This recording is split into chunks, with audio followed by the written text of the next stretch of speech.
Where to start? I think retail is facing many challenges in the past and in the future even more.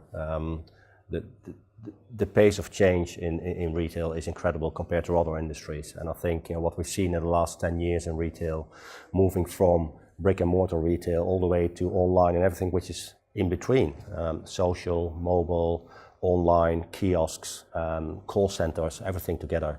And retailers today face the issue that most of the software solutions they use in support of their business are built back in the 90s. And in the 90s you didn't have the omni-channel, you didn't have mobile, you didn't have social, you didn't have online, you didn't have franchise and the combination with company-owned stores and wholesale. And all of them together today is almost impossible for retailers to manage with the solutions which have been developed back in the 90s.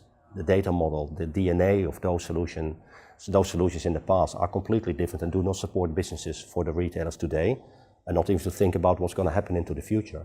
So retailers cannot rely on the solutions from the past, and they have to look to new innovation into their business and invest more in IT. Brings me to as well the so-called danger of, let's say, the Amazons of this world.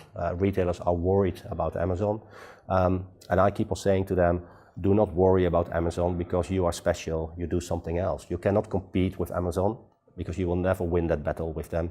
They innovate huge amounts of dollars every year, about 20 to 25% of their annual sales they put into innovation.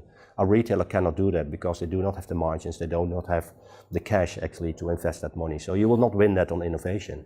Where they can win is where they differentiate from the online world. Retailers have stores, retailers have people, two key assets online businesses do not have.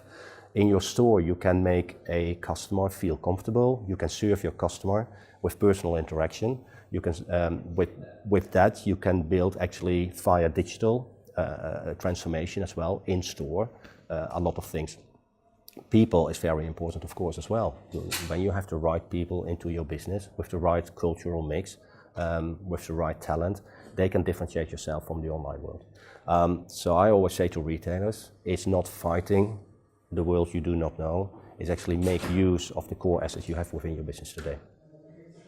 Well, face-to-face interaction, I think, is key in everything we do. If it's family life or it is business life. I hate the fact that I see my children communicating with each other via WhatsApp.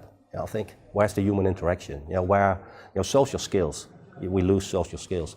When you look into the business world, it's actually the same. In my business, we make a lot of use of the power of digital. We are a global business. Our HQ of Infor is in the United States, in New York City. Many times when we are working with executives here in Europe, they want to see our core key executives of our business in New York. We bring them many times over, but many times we do it via digital as well. So they are live in a meeting room where they're on a big, let's say a big iPad, of high resolution, and they are part of the meeting. It's different from a video conference. It's really as if the person is there. But must say, in the end, people business is more important than the digital business, and it's really the human interaction.